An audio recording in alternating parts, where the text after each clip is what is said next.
दोस्तों, आज के इस वीडियो में हम लोग बात करेंगे श्वेत विद्रोह यानी कि व्हाइट म्यूटिनी के बारे में। श्वेत विद्रोह को व्हाइट म्यूटिनी के नाम से भी जाना जाता है।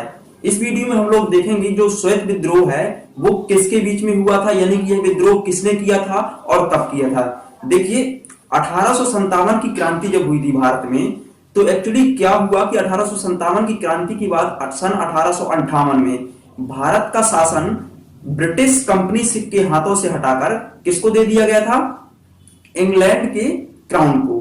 ठीक है, यानी कि इंग्लैंड के जो राजा और रानी थे उनके पास चला गया था। ठीक है, ब्रिटिश क्राउन के पास 1857 की क्रांति के बाद, क्योंकि जो ब्रिटिश कंपनी थी वो भारत में आंदोलन को संभाल नहीं सकी थी, कहीं ना कहीं उसका एक फेल्यूर था। तो इस वजह से भारत का प्रशासन कंपनी के हाथों से हटकर ब्रिटिश क्राउन के पास चला गया था। अब देखिए, सन 1861 से पहले भारत में दो तरह की सेनाएं थी। सन 1861 से पहले भारत में दो तरह की सेनाएं थी। पहली सेना तो वो थी जो कंपनी के अधीन काम करती थी, यानी कि कंपनी के द्वारा नियोजित सेना, और दूसरी वो थी क्वीन आर्मी यानी कि रानी की सेना, यानी कि इंग्लैंड की रानी की सेना कहलाती थी। ठीक है, जो कंपनी की सेना थी, यदि उसको विदेशों में भेजा जाता था आक्रमण करने के लिए या लड़ाई करने के लिए, कहीं बाहरी यानी कि उनके क्षेत्र से हटकर कहीं अन्य जगह पर किसी भेजा जाता था सेना को, तो कंपनी उनको अतिरिक्त भत्ता देती थी या फिर उन्हें बोनस प्रदान करती थी। जबकि जो क्वीन आर्मी की सेना थी उनको यह बोनस नहीं दिया जाता था सैनिकों को। क्वीन आर्मी के द्वारा, रानी के द्वारा सैनिकों को यह भत्ता और बोनस नहीं दिया जाता था। तो इस कारण क्या हुआ कि जो पुर्तगाली सैनिक थे, ठीक है, जो यूरोपियन सैनिक थे, तो उनको इस तरह की बोनस की आवश्यकता थी, क्योंकि वो भी अपना घर छोड़कर किसी अन्य जगह पर आक्रमण के लिए या युद्ध के लिए जाते थे, तो उन्हें बोनस या फिर अतिरिक्त भत्ते नहीं दिए जाते थे।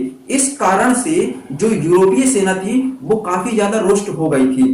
तो इसी कारण से यूरोपीय सेना ने कंपनी के शासन या ब्रिटिश शासन के खिलाफ एक विद्रोह कर दिया था। यह विद्रोह किसने किया था? यूरोपीय सैनिकों के द्वारा किया गया विद्रोह था सन 1861 में, क्योंकि उन्हें बोनस नहीं दिया जाता था और उनसे अतिरिक्त काम ले लिया जाता था। ठीक है, तो यह विद्रोह किया गया था बोनस की वजह से या उनको अतिरिक्त भत्ता न दिए जाने के कारण से। ठीक है, तो एक्चुअली क्या हुआ कि सन 1861 में जो सेना थी तो उसने दो तरह की मांग रखी, या तो उन्हें सेवा से मुक्त कर दिया जाए और या फिर उन्हें बोनस प्रदान किया जाए, क्योंकि ऑलरेडी जो कंपनी की सेना थी उनको यह मिल रहा था। ठीक है, तो सन 1861 में क्या हुआ कि कंपनी की सेना और क्वीन आर्मी दोनों को विलय कर दिया गया, यानी कि कंपनी की सेना और क्वीन आर्मी एक हो गई।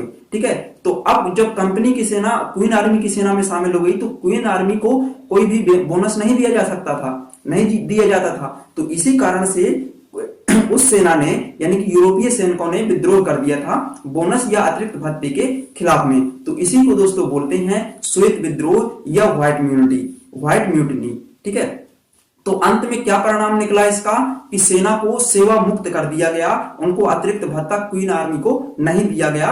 ठीक है, ब्रिटिश क्राउन के द्वारा अतिरिक्त भत्ता या अतिरिक्त बोनस नहीं प्रदान किया गया, उनको सेवा मुक्त कर दिया गया। तो ये इसका अंत हो गया श्वेत विद्रोह का। ठीक है, श्वेत विद्रोह यहां से समाप्त हो गया। और दोस्तों, जो श्वेत विद्रोह है ये अंग्रेजों के समान समक्ष एक बहुत बड़ी चुनौती थी, क्योंकि अंग्रेज जस्ट 1857 की क्रांति से निकलकर आ रहे थे। ठीक है, तो ये भी उन्हें एक बहुत बड़ा खतरा था कि कहीं फिर से कोई विद्रोह ना उपज जाए या कोई विद्रोह ना खड़ा हो जाए। इस वीडियो में हम लोग इतनी ही बात करने वाले थे। तो आप चलिए देखते हैं नेक्स्ट वीडियो में कुछ और इंपॉर्टेंट टॉपिक पर बात करेंगे, जो कि आपके एग्जाम पर बहुत ही महत्वपूर्ण